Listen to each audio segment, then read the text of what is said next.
रहे हैं न्यूज केसरी 24। नमस्कार, न्यूज केसरी 24 में आपका स्वागत है। मैं हूं आपके साथ निहारिका सिंह नागर। आइए एक नजर डालते हैं आज की महत्वपूर्ण खबरों पर। जय गुरुदेव बाबा उमाकांत जी महाराज ने बताया, सृष्टि मनुष्य की रचना का भेद है। महाराज जी ने बताया, अज्ञानता में जब लोग मांस खाने लगे, पाप कर्मों की सजा मिलने लग गई, ज्यादा लोग नरक जाने लग गए, तब दुनिया बनाने वाले ने महात्माओं को धरती पर भेजा।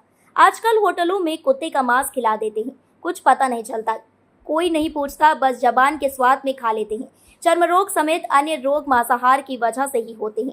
उस समय अंग्रेजी, आयुर्वेदिक, यूनानी, होम्योपैथिक, बायोकेमिक दवाई नहीं थी, तो महात्मा जड़ी बूटियां और सही शिक्षा लोगों को देते थे। आप भी सुनिए रोचक वैदिक काल और मलेक्षकों के राज से संबंधित कुछ रोचक ऐतिहासिक बातें स्वयं महाराज जी के श्रीमुख से।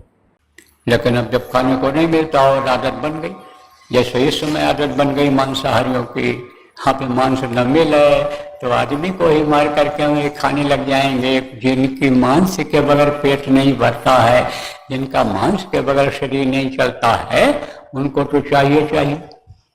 रात को 2 बजे पहुंचे होटलों में, बोले मांस लाओ, मांस के बगैर हमारा चलेगा नहीं। अब कहाँ से लाए?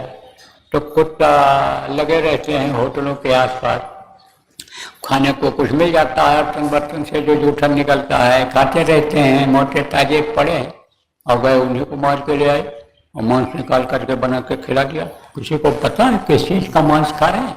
उनको तो मांस मिलना चाहिए। मांस के बगैर पेट नहीं भर सकता है, मांस के बगैर जबान का स्वाद खराब लगता है।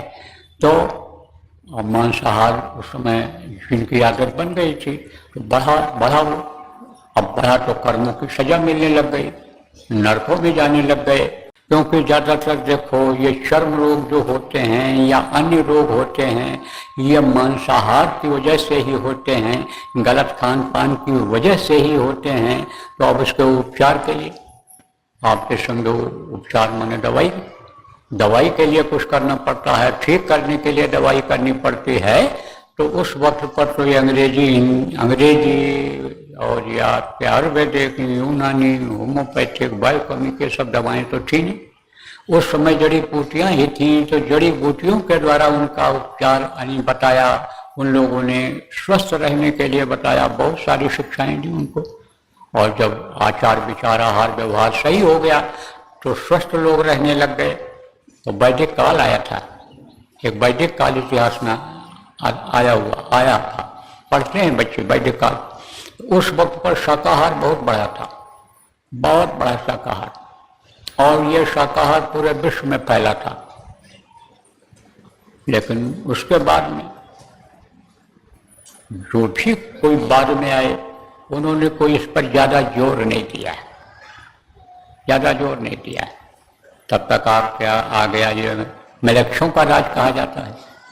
वो जो जिनको कोई भारतीय संस्कृति आती नहीं थी, वो लोग आए, तो उसकी वजह से यानी समझो कि भक्षाभक्ष बहुत बढ़ गया, ये मांसाहार बहुत बढ़ गया।